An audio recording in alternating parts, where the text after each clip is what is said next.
4 নং কি দেওয়া আছে? রাশির পদ সংখ্যা। রাশির পদ সংখ্যা কি কি হবে? যেমন বলুন তো এখানে পদ সংখ্যা কয়টি? রাহিম, তুমি বলো তো এখানে কয়টি পদ আছে?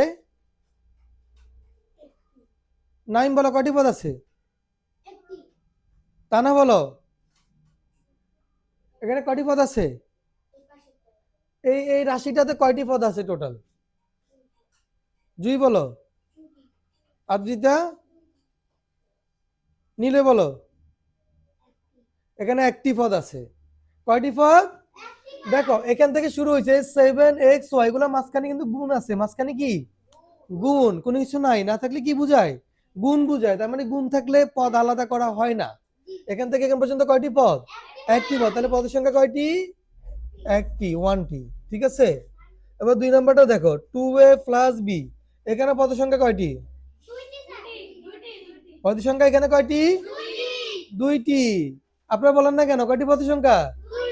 এই যে এখানে প্লাস চিহ্ন আছে না, এখান থেকে এখান পর্যন্ত একটি, এখানে একটি, তাহলে কয়টি? টুটি। আচ্ছা ঠিক আছে, হ্যাঁ কয়টি? টুটি। আচ্ছা ঠিক আছে, x minus 3y plus 5z, এখানে কয়টি? এখানে পদের সংখ্যা কেন দুইটি হবে? কেন দুইটি হবে বলেন তো? প্লাস বা মাইনাস, প্লাস বা মাইনাস, বা মানে কি যে কোনো একটা পর্যন্ত আমরা চিহ্ন, যেমন এখান থেকে এখানে মাইনাস আছে, এখান পর্যন্ত এখানে একটা, এখান থেকে এখানে একটা, এখান থেকে এখানে একটা, তাহলে কয়টা? তিনটা। এখানে কয়টি পদ আছে? তিনটি পদ, মানে 3টি। কেমন?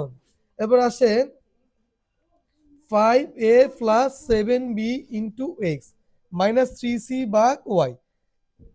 এখানে কয়টি পদ আছে? এখানে তিনটি পদ।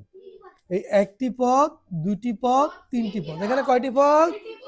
এখানে তিনটি পদ আছে। তাহলে আমরা পদের সঙ্গে কি লিখবো? 3টি, রাইট। এই যে শুনেন, এই যে তিনজন কথা বলতেছেন, এটা কিন্তু ঠিক না। আপনারা বলেন তো এখানে কয়টি পদ?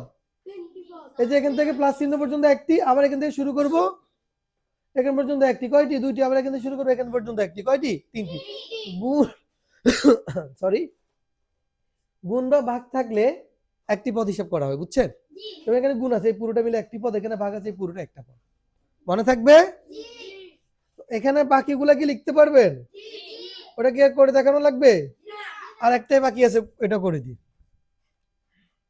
X plus 5x into b minus 3y divide by c. এখানে পদ সংখ্যা কয়টি? এখানে পদ সংখ্যা হচ্ছে 3টি। আচ্ছা আমরা যদি বলি যে পদগুলো কি কি, তাহলে কি বলবেন? যেমন এখানে তিনটি পদ কি কি? এক্স একটা পদ, মাইনাস 3y একটা পদ, তাহলে দুইটা। আবার 5z, না প্লাস থাকলে সেটা বলতে হবে না, মাইনাস থাকলে উল্লেখ করতে হবে। কেমন? উল্লেখ না করলে সেটা বুঝি যে সেখানে প্লাস থাকে, প্লাস ছিল থাকলে সেটা উল্লেখ করতে হবে না। তাহলে যে একটি, দুটি, তিনটি, তাহলে কয়টি পদ এখানে? তিনটি পদ। মনে থাকবে? তাহলে আমাদের 4 নং শেষ। সহজ না? সবার সামনে বই আসেনি, সবাই নিজে নিজে লিখবেন বই থেকে, বোর্ড থেকে দেখে করবেন না। না বুঝলে আমাকে আবার বলবেন, আমি বুঝিয়ে দিব। পদ তো বুঝেন নাকি? পদ কি সহজ জিনিস। এই যেমন এই রাশিটার কথাই বলি, এখান থেকে শুরু, প্লাস চিহ্ন পর্যন্ত একটা পদ, আবার এখান থেকে মাইনাস চিহ্ন পর্যন্ত একটা পদ, আবার এখান থেকে এখানে শেষ পর্যন্ত একটা পদ। কয়টি পদ? তিনটি পদ। এভাবেই। ঠিক আছে, দেন এগুলা করেন, সমাধান করেন।